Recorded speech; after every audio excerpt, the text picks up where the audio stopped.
The story opens in the high-tension silence of a dimly lit private lounge. Kisha Southerland stands motionless, the cold steel of a blade pressed against the pulse point of her neck. Across from her, Seong-min, the man who hired her to play a part, watches with a controlled, unreadable expression, his dark eyes tracking every breath she takes. Instead of trembling, Kisha's steady, unshaken gaze remains fixed on the lieutenant holding the knife. With a voice of quiet, dignified strength, she points out a flaw in the rivals' formation, treating the life-threatening situation like a corporate board meeting. Seong-min steps forward, his dominant presence filling the room as he disarms the man in a blur of motion. His hand settles possessively on the small of Kisha's back, declaring to the room of killers that she is his equal in all things. This moment shatters their professional consulting contract, replacing it with a visceral high-stakes bond. Kisha Southerland is a brilliant, highly disciplined corporate consultant in Manhattan, trapped behind a glass ceiling of office politics and underestimation. Her life of structured blazers and minimal makeup shifts overnight when she is approached by Seong-min, the strategically restrained heir to a Korean crime syndicate. Seong-min doesn't want a fake girlfriend. He wants a weapon. He offers her a massive consulting fee to pose as his fiancée, specifically because her calm, steady gaze is the only thing capable of staring down his ruthless, power-hungry family without flinching. The deal is clinical. Kisha must use her tactical mind to navigate the psychological minefield of the syndicate's succession summit. However, as she refuses to be intimidated by the family's violence or Seong-min's own cold dominance, the controlled tension between them evolves. What began as a strategic play to secure a legacy becomes a dangerous, mutual transformation where two powerhouses find the one thing they never expected: a partner they cannot control, but can finally trust. The fluorescent lights of the 42nd floor boardroom hummed with a clinical, soul-sucking persistence that Kisha Southerland had learned to tune out years ago. She sat at the mahogany table, her spine a perfect vertical line, hands folded atop a leather-bound folder. Her deep brown skin looked radiant against the stark white of her silk blouse, but her expression remained a mask of professional neutrality. She was the most prepared person in the room, yet she felt like a ghost in a tailored black blazer. Across from her, Bradley, a senior partner whose primary talent was failing upward, adjusted his silk tie and cleared his throat. He was currently presenting Kisha's data, her months of grueling logistical analysis and market forecasting, as if the insights had come to him in a dream. "So, as I've outlined," Bradley droned, gesturing toward the screen where Kisha's meticulously crafted charts were displayed, "the restructuring of the Northeast Division is the only logical path forward. It's a bold move, but one I've been ruminating on for some time." Kisha didn't flinch. Her steady, unshaken gaze remained fixed on the CEO at the head of the table. She saw the minute nod of approval, the way the credit was being vacuumed away from her and deposited into Bradley's lackluster portfolio. This was the glass ceiling, not as a metaphor, but as a physical weight, cold, transparent, and immovable. "Actually, Bradley," Kisha said, her voice cutting through the room like a cool breeze through a stagnant hallway. It wasn't loud, but it possessed a quiet, dignified strength that demanded an audience. "The restructuring only works if we account for the 3% margin of error in the offshore accounts, the ones on page 12 of the report I handed you this morning. Without that adjustment, your bold move is a $10 million liability." The room went silent. Bradley's face flushed a mottled red. The CEO shifted his attention toward Kisha, looking at her as if noticing a piece of furniture had suddenly started speaking fluent Latin. "Is that so, Miss Southerland?" the CEO asked, his tone skeptical but curious. "It is," Kisha replied, her gaze never wavering. She didn't offer a smile to soften the blow. She didn't need to. "If we proceed without the correction, the liability isn't just financial. It's reputational." She had won the moment, but as she walked back to her cubicle 20 minutes later, the victory tasted like ash. She knew how this story ended. She would be thanked for her thoroughness, Bradley would still lead the project, and her promotion would be deferred for another 6 months in favor of cultural fit. Her desk was a shrine to efficiency. A single succulent, a stack of high-priority files, and a framed photo of her grandmother, who had worked 3 jobs so Kisha could wear this blazer. Kisha checked her watch. It was 7:30 p.m. The cleaning crew was already moving through the aisles, making her feel like an intruder in her own life. She felt a strange sensation then, the prickle of eyes on the back of her neck. It wasn't the usual dismissive glance of a colleague. This was heavy, focused, and cold. Kisha turned slowly. Standing near the elevators was a man who looked like he had stepped out of a different reality. He was impeccably dressed in a black three-piece suit, his sleek black hair styled with a side part that was sharp enough to cut. His skin was pale and cool-toned, providing a striking contrast to the dark, intense eyes that were currently dissecting her. But it was the bold, geometric black tattoo peeking above his crisp white collar, creeping up toward a sharp jawline, that signaled he didn't belong in the world of corporate spreadsheets. He didn't move. He simply watched her with a strategically restrained energy. Kisha didn't look away. She didn't gather her things or pretend to be busy. She stood upright, facing forward, meeting his gaze with the same equal presence she had used in the boardroom, but this time the stakes felt infinitely higher. The man took a slow step toward her, his dark eyes flickering with something that looked like recognition, or perhaps calculation. In the silence of the empty office, the hum of the lights felt louder, and the distance between Kisha's stagnant corporate world and the dangerous unknown he represented began to vanish. She had spent her life trying to be seen in rooms that wanted her invisible. Now she was being looked at by a man who saw exactly who she was, and for the first time in years, Kisha Southerland felt a flicker of genuine, unadulterated fear. And beneath that fear, a spark of defiance. She smoothed her blazer, her fingers brushing the sharp lapels. She was done with the glass ceiling. If this man was the storm, she was ready to see if she could break it. The silence between them stretched, thick with a tension that felt less like an absence of sound and more like a physical weight. Kisha did not retreat. She stood her ground as the man with the geometric tattoo stepped fully into the light of her cubicle, his presence instantly making the expansive, open-plan office feel cramped and insignificant. "Kisha Southerland," he said. His voice was a low melodic baritone, yet it carried the sharp edge of a blade. It wasn't a question. It was an observation of a fact he had already mastered. "And you are in the wrong building," Kisha replied, her voice steady, despite the way the air seemed to thin around him. "Security clears the floor at 7. A ghost of a smirk touched his sharp jawline, but his dark, intense eyes remained unreadable. "Security sees what I allow them to see. I am Seong-min." He didn't offer a last name and he didn't need to. The name hung in the air with the weight of a dynasty. Kisha had heard the whispers in the periphery of her corporate research, stories of a shadow empire that moved beneath the surface of the city's legitimate commerce. Seeing him now, in his immaculate three-piece suit and that striking defiant ink against his pale skin, the rumors felt like understated warnings. "I watched you in that boardroom," Seong-min continued, his gaze drifting to the leather-bound folder on her desk. "You were the only person in that room with a spine, yet you allowed that man to steal your breath." "Why?"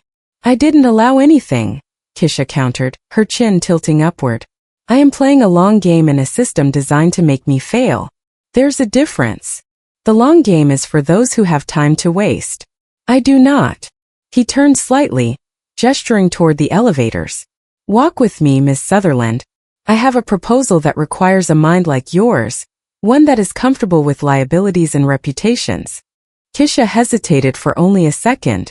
The corporate ladder was crumbling beneath her feet anyway.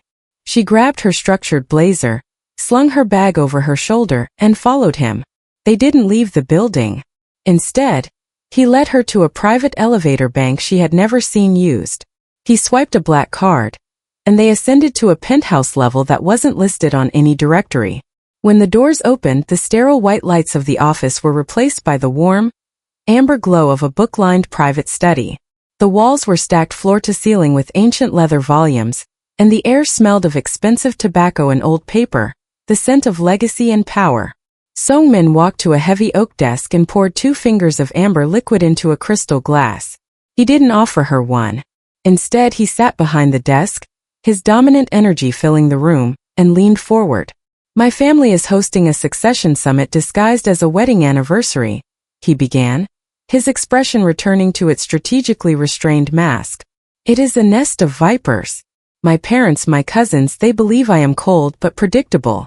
They expect me to arrive with a woman they can break, a woman they can use to leverage my position. I need someone they cannot touch." Kisha stood in the center of the room, her silhouette framed by the thousands of books. You want a fake fiancé. I want a consultant, Seong-min corrected, his dark eyes locking onto hers. I need someone who can navigate a psychological minefield without flinching. Someone whose presence is an act of defiance in itself. You don't need to love me, Kisha. You just need to refuse to be controlled by them. He slid a check across the desk.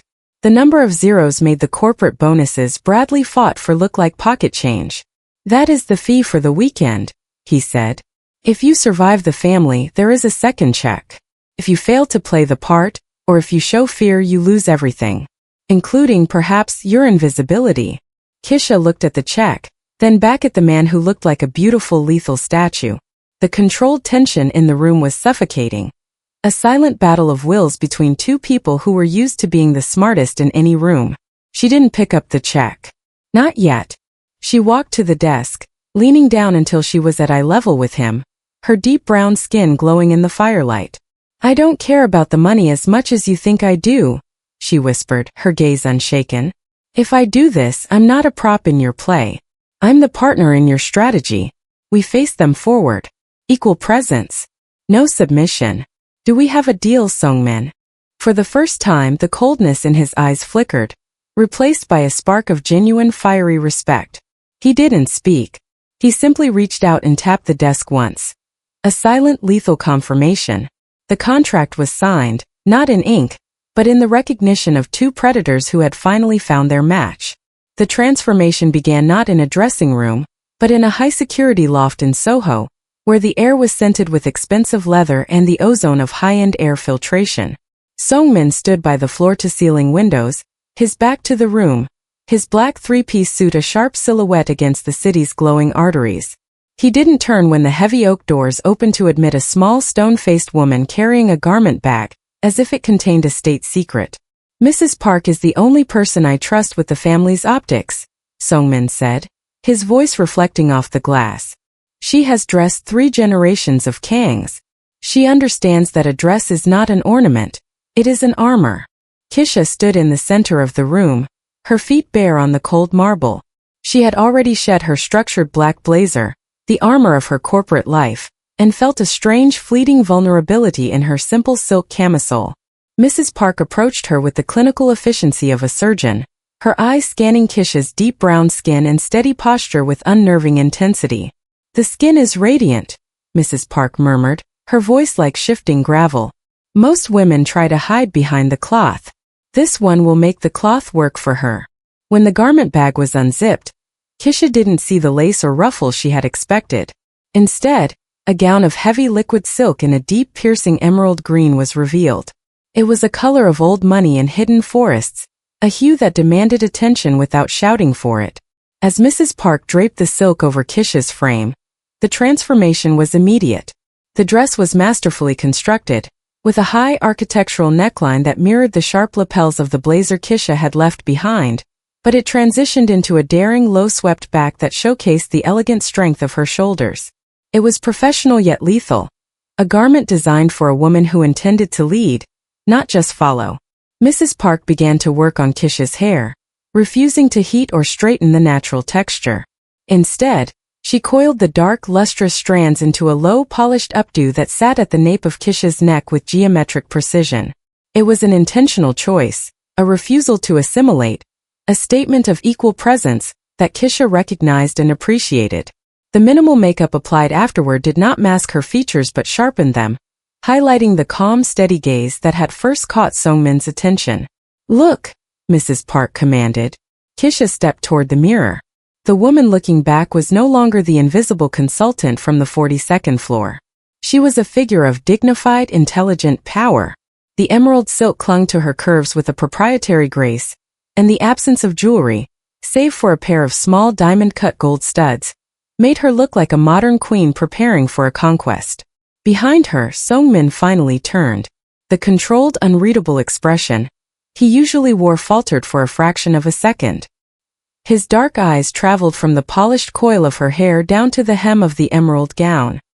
He moved toward her, his footsteps silent on the marble, until he stood directly behind her in the mirror's reflection. The controlled tension between them sparked, invisible but heavy enough to distort the air. "You look like you own the world, Miss Southerland," he murmured. His pale hand reached out, hovering just an inch from her bare shoulder, close enough for Kisha to feel the heat of his skin. "I look like I'm ready to survive your family," Kisha replied, meeting his eyes in the glass. She didn't lean back into him, nor did she pull away.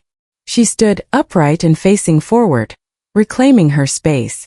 Seong-min's hand dropped, his fingers brushing the bold black tattoo on his neck as he regained his composure. He reached into his pocket and produced a slim velvet box.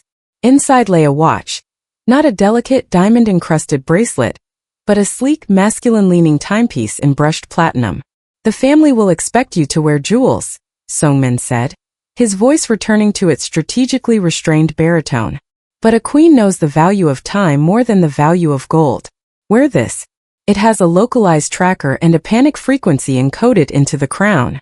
Kisha took the watch, the weight of it a grounding reminder of the underworld they were about to enter. As she fastened it to her wrist, she realized this wasn't just a makeover. This was an induction. She was shedding the skin of a victim of office politics and stepping into the role of a strategist in a much deadlier game. "The car is downstairs," Seong-min said, offering his arm. Kisha took it, her hand resting lightly on his immaculate sleeve. They moved toward the door, a pair of strong personalities perfectly synced. The corporate world was a lifetime ago. The emerald-clad hunter and the cold air were ready for their brief, calculated appearance in the heart of the Kong Empire. The interior of the black sedan was a vault of silent luxury, insulated from the chaotic pulse of Manhattan by reinforced glass and the scent of expensive, hand-stitched leather. As the city lights faded into the brooding shadows of the Westchester countryside, the controlled tension between Kisha and Seong-min sharpened. They sat several inches apart, yet the space between them felt electrified, a shared awareness of the high-stakes performance that lay ahead. Seong-min opened a slim matte black tablet, the glow illuminating the sharp line of his jaw and the controlled, unreadable intensity of his eyes. "We need to finalize the literature of your life, Miss Southerland," he said, his voice a low, strategically restrained hum. "To my family, you are not a consultant. You are an acquisition of the highest pedigree." Kisha adjusted the weight of the platinum watch on her wrist, her calm, steady gaze meeting his. "I've memorized the basics. Columbia University summa cum laude, a background in international law, and a family with roots in the Southern aristocracy.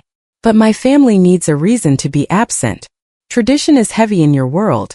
They'll ask why they haven't met them." "Your parents are philanthropists," Seong-min replied, tapping the screen to bring up a curated digital history. "They are currently on a private expedition in the Serengeti. They are unreachable, eccentric, and most importantly, unimpressed by wealth. That is why you are with me. You aren't seeking a payout. You are seeking a challenge." Kisha studied the digital breadcrumbs he had planted. He had been thorough. There were falsified social media profiles, society column mentions, and even a doctored photo of a young woman who looked remarkably like Kisha standing in front of a colonial estate in Savannah. "You've turned me into a ghost with a golden pedigree," Kisha murmured. "But ghosts are easily haunted. If your mother asks about my thesis, what do I tell her?" "Constitutional reform in post-conflict societies," Seong-min answered without hesitation. "It mirrors the work I am doing to modernize the syndicate. It gives us common ground, a shared language of power." Kisha nodded, her mind already cataloging the details with the dignified, intelligent precision that had made her a threat in the corporate world. She wasn't just learning a script, she was building a fortress. "And our relationship? How did a cold air and a southern intellectual meet?" Seong-min turned his head, his dark eyes lingering on the curve of her throat before moving up to meet her gaze. For a moment the strategically restrained mask slipped, revealing a flicker of something raw. "A gala at the Met. I was bored. You were unimpressed. You told me my tie was crooked and that my silence was a transparent attempt at intimidation." Kisha felt a small, genuine spark of amusement. "Did I really? Or is that the part of the lie you wish were true?" "It is the only part of the story that feels authentic," he admitted, his voice dropping an octave. "Because even now, you are the only person who looks at me without calculating what they can take." You look at me as if you are deciding whether I am worth the effort. The air in the car thickened. Kisha reached out, her fingers grazing the bold black geometric tattoo on his neck as she adjusted his collar. A deliberate proprietary move that echoed his earlier touch in the loft. If we are to convince them, Seong-min, the lie needs more than facts. It needs intimacy. It needs the heat of a secret. Seong-min didn't pull away. Instead, he leaned into her touch, his hand covering hers and pressing it against his pulse. My mother is a bloodhound for weakness. She will look for the gaps in our history. She will try to provoke you into showing submission. Do not give it to her. I don't know how to submit, Kisha reminded him, her voice a soft but unshakable vow. I spent 10 years being overlooked in rooms full of men like your father. I didn't survive by playing small. I know, he whispered, as the car turned into the long winding driveway of the Kong estate. A sprawling fortress of stone and glass nestled among ancient oaks. Seong-min let go of her hand. The equal presence they had established in the car shifted into a united front. They were no longer a client and a consultant. They were two predators entering a den of wolves, armed with a legend that was as beautiful as it was lethal. The gates groaned open, revealing a world of wealth, legacy and power that made the Manhattan skyline look like a toy. Kisha smoothed the emerald silk of her gown, her heart steady, her gaze fixed forward. The literature was written. Now it was time for the performance of a lifetime. The estate's foyer was a cavern of polished marble and silence, broken only by the rhythmic clicking of Kisha's heels as she walked beside Seong-min. The air here was different, colder, thin with the weight of expectations and the scent of expensive incense. At the end of the hall, seated in a high-backed chair that looked more like a throne than furniture, was the matriarch of the Kong family. Mrs. Kong was a woman of terrifying composure. Her silver hair was pulled back into a bun so tight it seemed to sharpen her features, and her traditional hanbok, made of heavy charcoal silk, looked like armor. Beside her, several younger women stood in a semicircle of forced deference, but their eyes were sharp, scanning Kisha for a single thread to pull. Seong-min's hand tightened slightly on Kisha's arm, a warning or perhaps a reassurance. He bowed low, his dominant energy momentarily suppressed by the weight of tradition. Mother, he said, his voice level. I have brought Kisha Southerland. Mrs. Kong didn't speak at first. She simply looked. Her gaze traveled from the natural textured hair, coiled neatly at Kisha's neck down to the hem of the emerald silk gown. It was a look designed to make the recipient feel small, an audit of worthiness that had likely broken dozens of women before her. Kisha Southerland, Mrs. Kong finally said, her voice like the first crack of ice on a winter lake. She spoke English with a precision that was both elegant and mocking. A name with no history in our circles. Seong-min tells me your family is traveling. They are, Kisha replied. She didn't bow. She inclined her head just enough to be polite, keeping her steady, unshaken gaze fixed on the older woman. Philanthropy is a demanding mistress, Mrs. Kong, but they send their regards to a family as storied as yours. A ripple of quiet gasps moved through the younger women. In this house, no one spoke until spoken to, and no one offered a correction to the matriarch. Mrs. Kang's eyes narrowed, the controlled tension in the room ratcheting up until it was nearly suffocating. Pedigree is not just about where one's parents are, but where one belongs, Mrs. Kong said, rising slowly. She walked toward Kisha, her movements fluid and predatory. She stopped inches away, the scent of jasmine and old paper wafting from her silk robes. You are a long way from Savannah, Miss Southerland, and a long way from the boardrooms of Manhattan. Do you truly think a silk dress makes you an equal to the blood that built this house? Kisha felt the weight of the moment. The invisible glass ceiling she had fought in the corporate world had been replaced by a wall of ancient stone. But she didn't flinch. She leaned in slightly, mirroring the matriarch's proximity. Blood builds houses, Mrs. Kong, but intelligence keeps them standing, Kisha whispered, her voice a calm, dignified blade. Seong-min didn't bring me here because I am an ornament. He brought me here because I see the things others are too afraid to mention. For instance, the way your nephew in the corner is checking his watch every 30 seconds suggests he's more interested in a meeting downstairs than in your presence. The silence that followed was absolute. The nephew in question turned pale, and Mrs. Kang's gaze flickered toward him for a fraction of a second before returning to Kisha. For the first time, a glimmer of something that wasn't pure ice appeared in the matriarch's eyes. It was the look of a general recognizing a threat and a potential asset. "You have a sharp tongue," Mrs. Kang remarked, her expression still unreadable. "I have a clear vision," Kisha countered. "I was told the Kang family valued strength above all else. Was I misinformed? Or does that strength only apply to those who share your DNA?" Seong-min stepped forward then, his equal presence once again aligning with Kisha's. He placed a hand on the small of her back, the heat of his palm seeping through the emerald silk. "Kisha is not like the others, mother. She doesn't seek your approval. She seeks your respect. There is a difference." Mrs. Kang looked at her son, then back at Kisha. The test wasn't over. It would never be over in a house like this, but the first skirmish had been won. Kisha hadn't been eaten alive, she had bitten back. "Dinner will be served at 8, Mrs. Kang said, turning her back to them in a gesture that was both a dismissal and an invitation. "Do not be late, Miss Southerland. In this house, time is the only thing we cannot afford to waste." As they walked away, Seong-min leaned closer to Kisha's ear. "That was dangerous," he murmured, his dark, intense eyes shining with a dark pride. "So is being invisible," Kisha replied, her heart finally beginning to thrum with the adrenaline of the hunt. "I told you, Seong-min. I'm not playing a role. I'm playing to win." If the meeting with the matriarch was a test of ice, the encounter with Mr. Kang was a test of iron. Seong-min led Kisha away from the foyer and toward the heart of the estate, a wing where the warmth of the library books felt distant and the scent of expensive incense was replaced by the metallic, clinical tang of gun oil and old stone. There were no decorative vases here, only glass cases containing ancient Korean swords and modern tactical equipment. At the end of the corridor, 2 men in black suits stood guard before double oak doors. They didn't bow to Seong-min, they merely stepped aside, their expressions as unreadable as the stone walls. Inside, the room was a vast, minimalist office dominated by a desk of black obsidian. Behind it sat the ruler, Mr. Kang. He didn't look like a criminal. He looked like a sovereign. His hair was a stark, dignified white, and his suit was so dark it seemed to absorb the light. He didn't look up as they entered, his focus entirely on a series of architectural blueprints spread across the black stone. "Sit," he commanded. The word wasn't a request, it was an environmental shift. Kisha sat, her structured black blazer brushing the leather of the chair. She didn't cross her legs or fidget.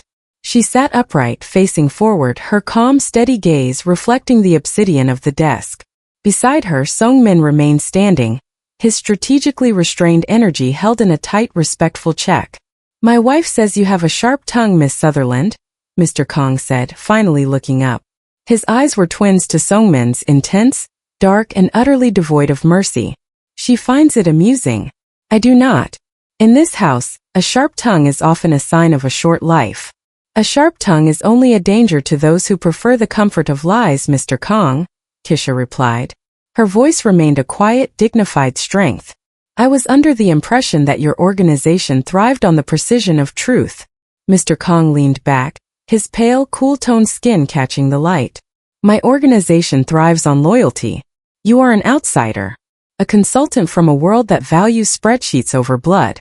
Tell me, if a rival offered you double what my son is paying you to reveal the weaknesses of this house, would you take it?" The controlled tension in the room ratcheted. This was the clinical heart of the test, the assessment of her values. "No," Kisha said, the word simple and unyielding. "Because of integrity?" Mr. Kang mocked. "Because of logic," Kisha countered. "A rival who buys loyalty is a rival who expects to be betrayed. In your world, a double agent has a shelf life of days. In my world, reputation is the only currency that doesn't depreciate. I didn't accept Seong-min's offer for the money. I accepted it because he was the only person in Manhattan who saw my value as a strategist rather than a demographic." Mr. Kang's gaze drifted to the bold black geometric tattoo on his son's neck, then back to Kisha. "Strategy is cold. People are messy. What happens when the strategy requires you to be a sacrifice?" "I don't play to be a sacrifice," Kisha said, her eyes narrowing. "I play to change the board. If the strategy requires a sacrifice, The strategist hasn't looked hard enough for a third option. For the first time, Mr. Kang's expression shifted. It wasn't a smile. It was a grim, predatory tightening of his jaw.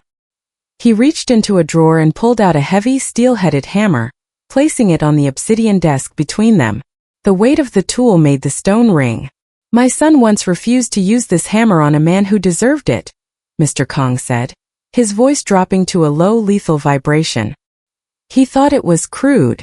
He thought intelligence could replace the visceral necessity of fear. He believes you are the missing piece of his modernization. I believe you are a distraction. A beautiful, intelligent distraction that will make him hesitate when he should strike." Kisha looked at the hammer, then at the man who ruled by it. She didn't look at Seong-min. She knew his eyes were on her, watching to see if his equal presence would break. She reached out, not to pull the hammer away, but to slide it back toward Mr. Kang. "Fear is a temporary tool, Mr. Kang," she said, her voice unshaken. "It wears out. Loyalty built on respect, however, is a permanent foundation. If you want a son who strikes without thinking, you want a soldier. If you want a son who rules the next century, you need the man Seong-min is becoming. And you need me to make sure he doesn't have to use that hammer to prove it." The silence that followed was heavy with the wealth, legacy, and power of the room. Mr. Kang stared at her for a long minute, his dark eyes searching for a flicker of submission. He found none. "Go," Mr. Kang said finally, his hand closing over the handle of the hammer. "Dinner is beginning. We will see if your intelligence survives the wolves at the table." As they exited the room, the heavy oak doors thudding shut behind them, Seong-min exhaled, a sound of pure, unadulterated relief. He turned to Kisha, his intense eyes burning with a new dangerous heat. "You stood up to the ruler," he whispered, his hand finding hers in the dim light of the hallway. "No one does that. Not even me." "He's just a man who's afraid of being obsolete, Seong-min," Kisha replied, her heart finally racing, the emerald silk of her dress shimmering as she breathed. "Now let's go meet the rest of the wolves. I'm starting to get hungry." The dining hall was an exercise in oppressive grandeur. A single long table of dark, polished mahogany stretched beneath crystal chandeliers that cast sharp, diamond-like reflections against the emerald silk of Kisha's gown. Around them, the extended Kang family sat like a jury, their whispers dying down into a heavy, watchful silence as Seong-min led Kisha to her seat. The proximity was no longer a strategic choice. It was a necessity. Because the table was narrow and the atmosphere was hostile, Seong-min sat close enough that his thigh brushed against the side of her leg, a constant, grounding heat. Every time he reached for his glass, his shoulder leaned into hers, his pale, cool-toned skin contrasting sharply with the deep brown of her own. "Eat," Seong-min murmured, leaning in until his breath stirred the loose tendrils of her updo. "The sea base is excellent, and you'll need the energy. My cousins are about to start their interrogation." Kisha picked up her silver fork, her hand steady even as her heart began to thrum with a rhythm that had nothing to do with the wolves at the table. "Let them. I've survived corporate audits by the IRS. A few jealous relatives won't break me." Seong-min's eyes flickered with that rare dark spark of amusement. He didn't pull away. Instead, he rested his hand on the back of her chair, his fingers occasionally grazing the bare skin of her shoulder. It was a proprietary touch, one meant for the audience, but the way his thumb traced the line of her collarbone felt dangerously sincere. The conversation around them was a minefield of polite insults and thinly veiled threats, conducted in a mix of Korean and English. Kisha navigated it with dignified, intelligent grace, parrying questions about her Savannah heritage and her fortuitous meeting with Seong-min. But as the wine flowed and the night deepened, the performance began to feel like a secondary concern. She became hyper-aware of him, the scent of sandalwood and expensive tobacco that clung to his three-piece suit, the way his dark, intense eyes never truly left her face even when he was speaking to his father, and the strategic restraint he used to keep from touching her more than the legend required. During a lull in the music, Kisha leaned toward him, her lips inches from the geometric neck tattoo that looked so striking in the candlelight. "You're staring, Seong-min. People will think you're actually smitten." "Let them think it," he whispered, his voice dropping to a low, lethal vibration that vibrated through her chest. He turned his head, his gaze dropping to her mouth before locking onto her eyes. Perhaps the lie is easier to tell when the truth is starting to look the same. Kisha felt a flush that had nothing to do with the wine. The controlled tension that had defined their partnership from the beginning was shifting, melting into something thick and intoxicating. She reached under the table, her fingers finding his hand and lacing through his. His grip was immediate and tight, a silent declaration that he wasn't letting go. In this room full of legacy and power, surrounded by people who viewed her as a demographic or a distraction, Seong-min's touch made her feel hyper-visible in the best way possible. He wasn't looking at her as a consultant or a fake fiancé. He was looking at her as the only person in the world who could stand beside him. "You're dangerous," Kisha breathed, her steady gaze finally flickering with a hint of vulnerability. "And you," Seong-min replied, his thumb stroking the back of her hand, "are the first thing I've wanted that wasn't part of a plan." For a moment, the world outside the mahogany table ceased to exist. There were no assassins, no ruthless parents, and no succession wars. There was only the heat of his skin against hers and the terrifying realization that the woman who refused to be controlled was willingly losing herself in the one man who treated her as an equal. The dinner continued, the intoxicating proximity, a secret shared beneath the watchful eyes of the Kang dynasty. But as the plates were cleared and the air grew heavy with the promise of tomorrow's ceremony, Kisha knew the boundary had been crossed. They were no longer just playing a game. They were falling, and in the world of the Korean mafia, falling was the most dangerous move of all.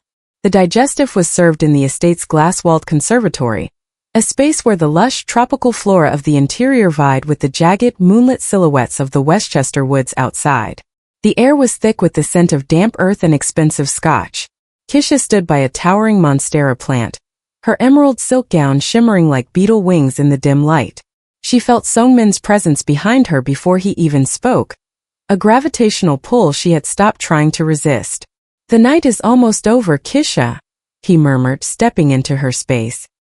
He was close enough that the sharp lapels of his suit brushed her arm. "You've handled the family. Only the associates remain." "The associates are just corporate raiders with better tailors, Seong-min," Kisha replied, her voice maintaining its quiet, dignified strength. "I know the breed." But her confidence was tested minutes later when Jean Park, a high-ranking associate with a reputation for both brutality and bigotry, approached them.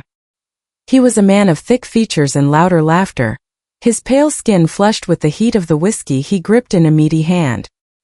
He didn't look at Kisha. He looked through her, as if she were a temporary fixture in the room.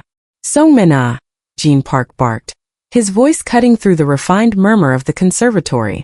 "I heard you were bringing a guest, but I didn't realize you were diversifying your portfolio quite so aggressively." The controlled tension in the room didn't just rise. It solidified. Seong-min's expression remained unreadable, but Kisha felt the air around him turn lethal. His hand, which had been resting casually in his pocket, tightened. "Kisha is my fiancée, Jean," Seong-min said, his voice a low, strategically restrained warning. "She is not a portfolio. She is the future of this house." Jean Park laughed, a dry, rasping sound. He finally turned his gaze toward Kisha, his eyes scanning her deep brown skin with a blatant, clinical disdain. "The future? My father and yours built this empire on tradition, on the purity of our lineage. You bring this girl from the streets of Manhattan into our sanctuary and expect us to bow? She's a consultant, Seong-min, a temporary employee in a fancy dress. Don't confuse a business expense for a legacy." Kisha didn't flinch. Her steady, unshaken gaze locked onto Jin's. She felt the urge to strike back with the dignified, intelligent precision she used in the boardroom, but before she could speak, the atmosphere shattered. Seong-min moved with a lethal precision that was almost too fast to follow.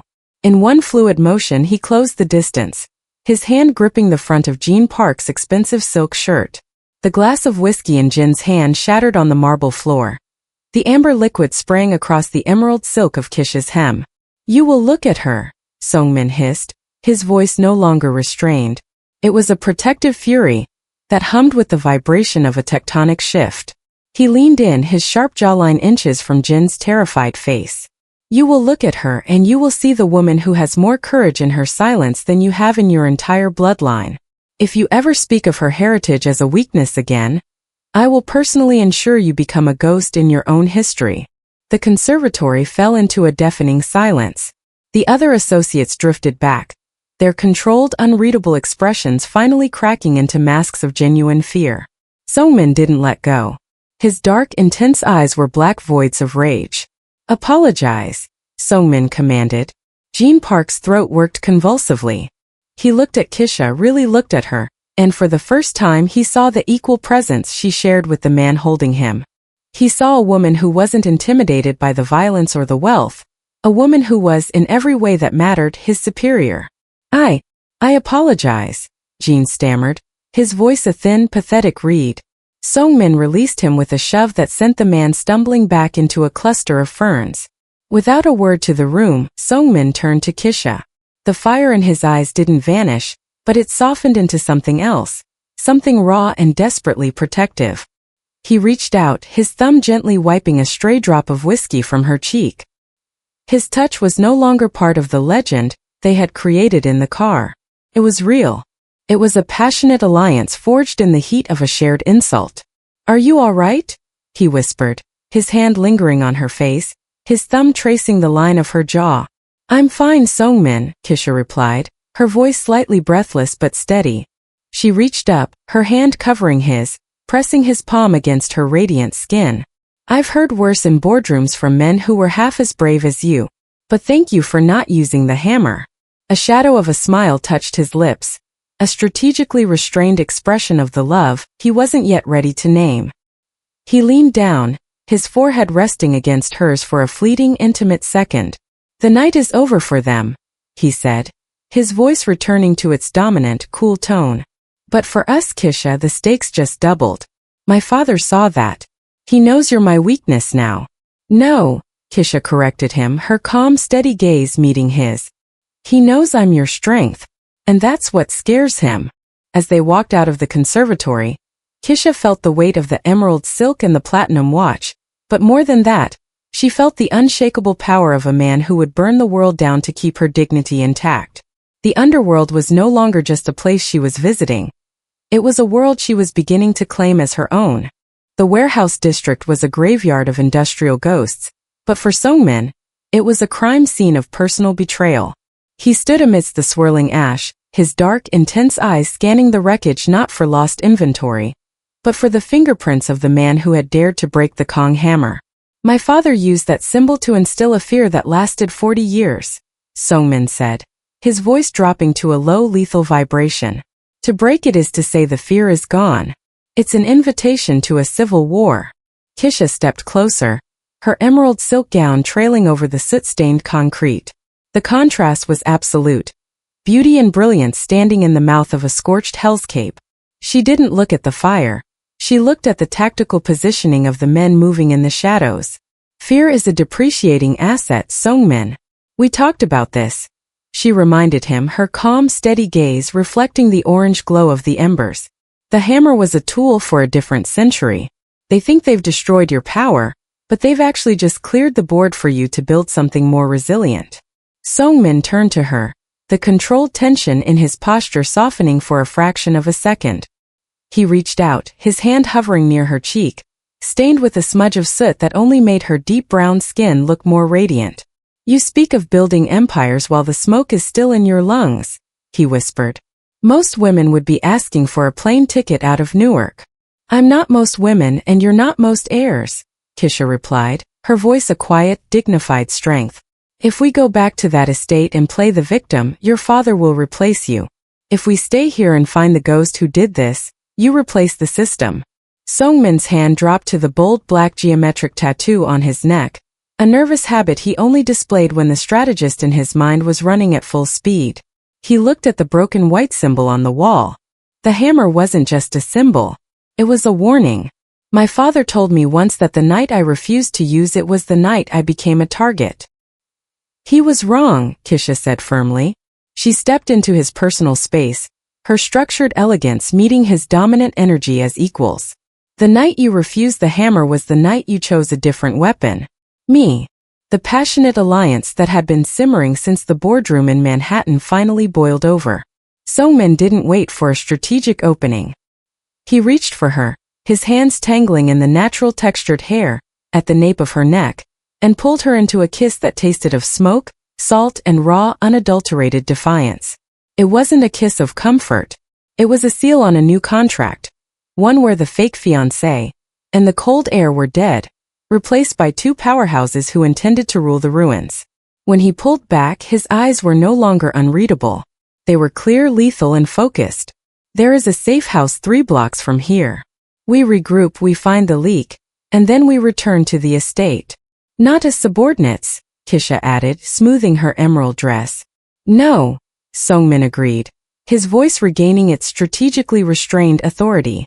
As the new architects of the Kong name.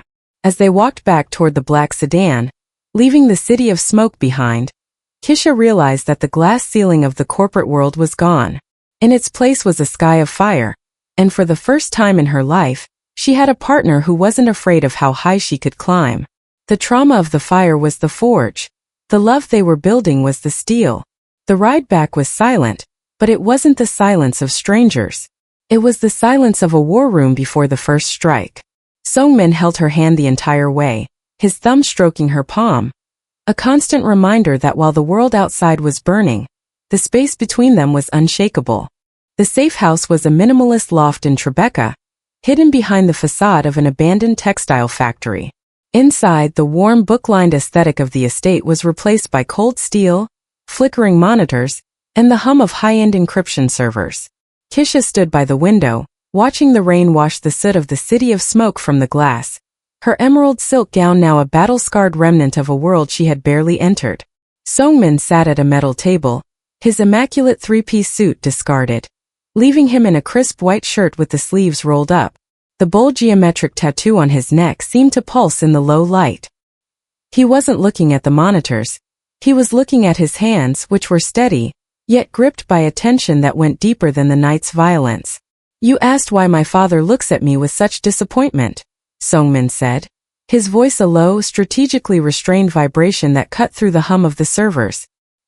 He doesn't see an heir. He sees a failure of his own design. Kisha turned, her steady, unshaken gaze locking onto his. She walked toward him, the silk of her dress whispering against the floor, and sat across from him. She didn't offer a platitude. She offered her presence, equal and unyielding. He mentioned a night you refused the hammer. Tell me. Seong-min's dark, intense eyes drifted to a shadowed corner of the room, as if projecting a memory onto the wall. I was 19. There was a man, a bookkeeper who had skimmed from the accounts to pay for his daughter's surgery. Cliché in our world. My father took me to the basement of the estate. He put that heavy steel hammer in my hand, and told me that the only way to lead was to ensure no one ever felt safe enough to betray me again. He paused, his jaw tightening until the bone was sharp beneath his pale skin. The man was begging, not for his life but for his daughter. My father told me that if I didn't strike, I was choosing his life over our legacy. He said a king who cannot be a monster is just a target. Kisha reached across the table, her deep brown fingers covering his pale, cold hand. And you refused. I dropped the hammer, Seong-min whispered, the memory clearly a raw wound. I told him that if our legacy was so fragile it required the blood of a desperate man to hold it together, then it wasn't a legacy worth having. I used my own inheritance to pay back the debt and sent the man away. My father didn't speak to me for a year. He spent that time building a system that functioned without me, waiting for the moment I would crawl back and admit he was right. That mercy is a liability. He thinks the fire at the warehouse proved him right, Kisha noted, her dignified, intelligent mind connecting the threads. He thinks the broken hammer on the wall is the world laughing at your mercy. It is, Seong-min said, finally meeting her eyes. For the first time, the cold, dominant mask was gone, replaced by a devastating vulnerability. By choosing a different path, I've put a target on everyone associated with me, including you, Kisha. This is the price of my morality. It's why I'm a cold heir, because if I let anyone in, I'm handing my father the weapon he needs to break me. Kisha squeezed his hand, her thumb tracing the line of his knuckles. Your father sees mercy as a weakness because he doesn't have the intelligence to see it as a strategy. He thinks the hammer is the only tool in the box. But you hired me. You chose a consultant over a hitman. You chose a partner who can outthink the enemy instead of just outbleeding them. She stood up, moving around the table until she was standing behind him. She leaned down, her smooth and radiant skin pressing against his shoulder, her breath warm against his ear. The night you refused that hammer wasn't the night you became a target, Seong-min. It was the night you became a threat. You're not a monster, and that's why you're going to win. Because monsters are predictable. Strategists are not. Seong-min leaned his head back against her, closing his eyes as he absorbed her strength. The controlled tension between them wasn't gone, but it had transformed. It was no longer a battle of wills, it was a fusion of them. He's going to come for us at the wedding reception, Seong-min warned, his voice regaining its lethal edge. The leak came from within the inner circle. To find them, I have to play the part he expects. I have to look weak so they'll move into the light. Then we give him exactly what he wants, Kisha said, her gaze fixed on the monitors where the city's digital pulse continued to beat. We play the part. But when the hammer falls this time, we're going to make sure it doesn't land on us. In the cold, clinical light of the safe house, the legend they had built in the sedan felt small compared to the truth they were now sharing. Seong-min stood up, turning in her arms to face her. He didn't say thank you. He didn't have to. He simply kissed her. A slow, deliberate promise that whatever violent past he carried, he was no longer carrying it alone. The cold air had found his fire, and together, they were ready to burn the old world down. The safe house grew quiet as the digital hum of the monitors faded into the background, leaving only the sound of the rain lashing against the Manhattan glass. Seong-min stood by the steel table, his shoulders heavy with the weight of the confession he had just laid bare. He looked at Kisha, his dark eyes filled with a rare, shimmering uncertainty, the fear that his moral past had made him a liability in her eyes. You should be terrified, he said, his voice a low, rough rasp. My father is right about one thing. In this world, the person standing next to the man who won't use the hammer is the first one to bleed. I brought you into this thinking I could protect you with a contract, but I've only tied you to a target.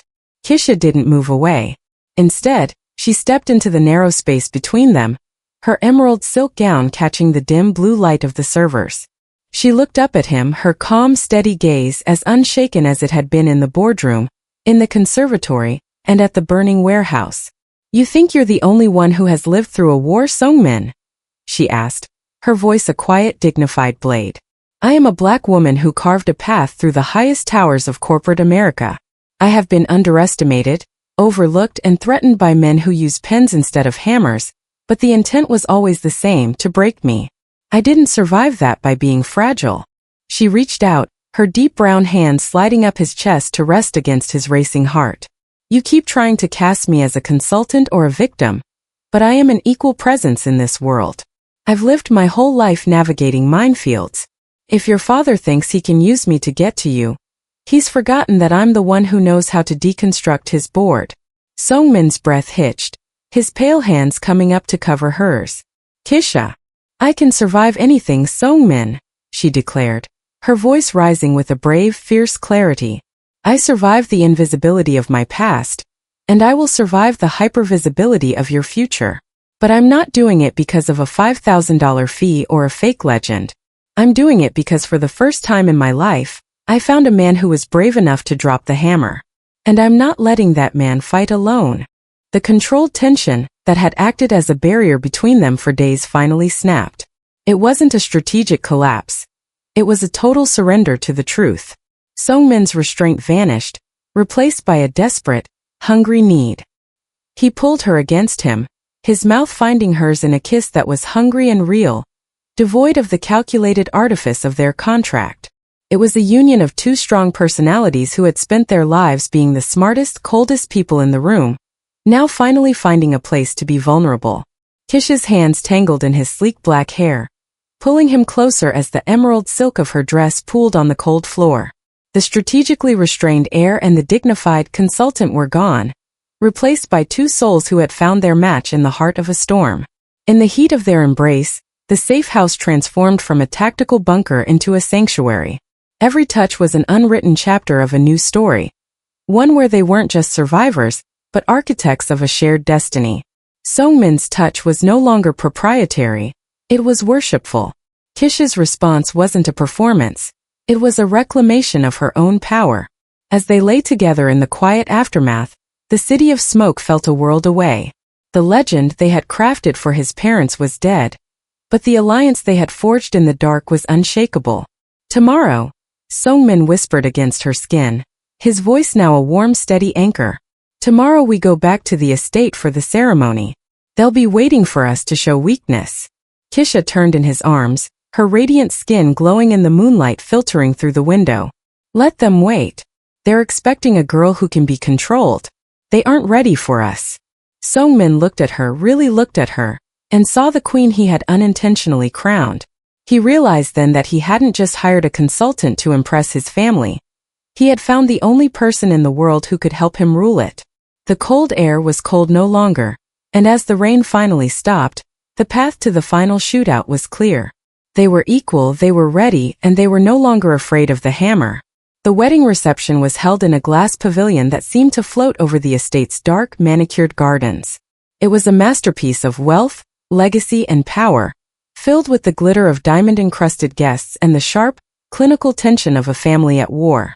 Kisha moved through the crowd in a new gown, a structured floor-length white column with sharp silver accents that looked like armor, beside Seong-min, whose strategically restrained presence was more dominant than ever. The air shifted the moment the first toast was raised. Mr. Kong stood at the head of the table, his hand resting not on a glass, but near the obsidian surface where a hidden signal had likely been sent. The double doors at the back of the pavilion burst open, but it wasn't the wolves from the conservatory who entered. It was the ghosts from the docks, men in tactical gear, their faces obscured, bearing the broken hammer symbol on their chests. The panic was instantaneous, a tidal wave of silk and jewelry rushing for the exits. But Kisha didn't run. She stood upright and facing forward, her steady, unshaken gaze tracking the movements of the lead gunman. Seong-min didn't reach for a hammer. He reached for the platinum watch on Kisha's wrist, twisting the crown to the frequency they had set in the safe house. Suddenly, the lights in the pavilion flickered and died, replaced by the red strobe of the emergency system. The equal presence they had forged in the dark became a lethal advantage. Kisha, using the tactical mind she had honed in corporate boardrooms, guided Seong-min through the chaos. 3 o'clock behind the pillar, she whispered, her voice a calm, dignified blade. Seong-min moved with lethal precision, disarming the first attacker before the man could even level his weapon. The final shootout was not a chaotic brawl, but a coordinated execution of a superior strategy. While Mr. Kang's traditional security team scrambled, Kisha and Seong-min moved as a single entity. When a gunman aimed at Seong-min's back, Kisha didn't scream. She used a heavy crystal centerpiece to shatter the glass partition beside the man, the distraction giving Seong-min the second he needed to neutralize the threat. The violence was swift and decisive. Within minutes, the ghosts were on the floor, and the only sound left was the ragged breathing of the survivors. Seong-min stood in the center of the wreckage, his immaculate tuxedo dusted with glass, his eyes fixed on his father. Mr. Kong looked at his son, then at the woman standing beside him, the black woman with the smooth and radiant skin who hadn't flinched even when the bullets flew. He saw the hammer on the wall was broken, but the legacy in front of him was unbreakable. "The old world is dead, father," Seong-min said, his voice a dominant, cool-toned vibration. "You tried to rule by fear, and you invited the fire. We will rule by intelligence, and we will build something that doesn't require a basement to keep it standing." The transition was silent but absolute. Mr. Kong slowly lowered his head, the ruler's era ending in the debris of his own pavilion. 5 years later, the morning sun warmed the library of the New York penthouse, reflecting off the book-lined walls that now held modern treatises on international law alongside the ancient Kong records. Kisha sat at a glass desk, her structured black blazer perfectly tailored, her natural textured hair styled in a polished updo. She was no longer a consultant. She was the chair of the Kong Global Group, a woman who had successfully transformed a criminal empire into a legitimate, unshakable powerhouse. A small rhythmic thumping sounded at the door. 5-year-old Jimin, named after the aunt whose wedding had changed everything, ran into the room. She had Kisha's deep brown skin and Seong-min's dark, intense eyes. and she carried herself with a dignified confidence that was already terrifyingly familiar. "Appa says the car is ready," the girl announced, hopping from foot to foot. Seong-min appeared in the doorway, devastatingly handsome in a dark suit, his controlled, unreadable expression softening the moment his eyes landed on Kisha. He crossed the room, wrapping his arms around her waist from behind, his chin resting on her shoulder. "The merger is finalized," he murmured, his breath warm against her ear. "The last of the old associates signed this morning. No hammers required." "Just as we planned," Kisha replied, turning in his arms to meet his gaze. The controlled tension was still there, but it was now the heat of a deep, abiding love. "Best consulting fee I ever paid," Seong-min said, leaning down to kiss her. A kiss that was hungry and real, a reminder of the night they had decided to survive the world together. Kisha laughed, picking up her briefcase. They walked toward the door, their equal presence casting a long, powerful shadow over the city they now ruled. They had survived the glass ceiling, the fire, and the hammer. They were the new legacy, and as they stepped out into the light, the world finally looked back at them and saw exactly who they were.